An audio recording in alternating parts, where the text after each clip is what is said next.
Hi class! In this video I'm going to show you how to cite your sources according to the two papers that you received in the library today. One of them is called Citing Literary Critical Sources and the other one is called the Standard Works Cited Format for Lincoln High School. Okay, so we are doing the research paper on The Great Gatsby, and in the studies that you've been doing and the research you've been doing, you might have acquired some of these materials. This one, for instance. If you're trying to cite this source, the citation is on the back. Here it is, in case you need it zoomed in. Okay.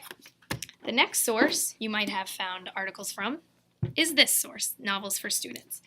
In order to find the citation for that, you're going to refer to this paper at the top, where it says citing an article in a For Students series. Okay?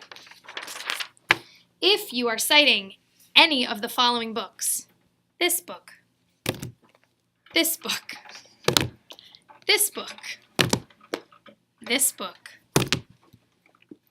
or this book, you are going to use this citation right here, chapter or work in an anthology, and so you're going to use this citation. I'm going to zoom in for you to give you a better perspective, okay, and you're going to use that in order to cite your section of your source. And Mrs. Pavo, can I give you a happy little hint? With that chapter or work in an anthology, if you go to EasyBib and you tell it you're just citing a chapter in a book, it will let you fill all that information in, and you can get EasyBib to do it for you as well. Perfect. Okay, so the last source you might have grabbed at the library today is this one, the Encyclopedia of Themes in Literature. If you picked that one, you are going to use this paper with this source right at the top here. Article from a reference book, and you're going to just add the publisher in. You can see where I put a little caret and wrote the word publisher.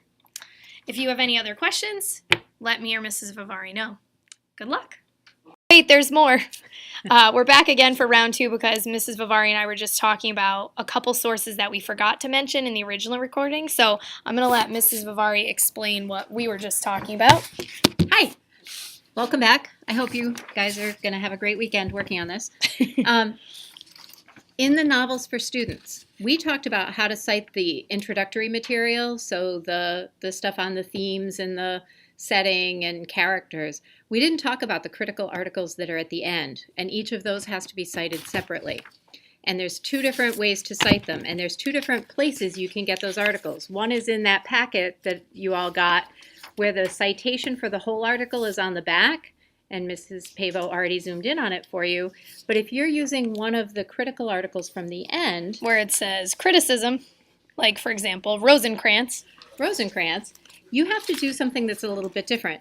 The Rosencrantz one is actually really easy.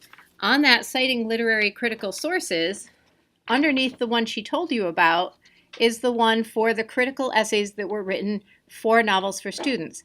And that applies to Rosencrantz from the packet, and it also applies to Hermanson from the book. So that's the first critical essay in each of those sources. Any one after that was originally published somewhere else, whether it was a literary journal or an anthology like the other ones you've already used. And, handily enough, at the end of each article, right here, Scott. So like Donaldson, at the end, it tells you the original source for Donaldson's essay. So what you're going to do is you're going to use what's down at the bottom. So you're going to, the author of who wrote it, the title of the essay or article, the title of the collection where you got it, and volume number, edited by, the name of editor. So the information about the book you already have, and then the page range of just that essay. And then you're going to say originally published in, and then it's that information that's right at the end of Donaldson's article. Originally published in Critical Essays on F. Scott Fitzgerald, published by G.K. Hall, blah, blah, blah, and the page range. And that's it. It's not that complicated, but you have to give credit to where you found it as well as where that article originally came from. Awesome. Let us know if you have questions. Good luck.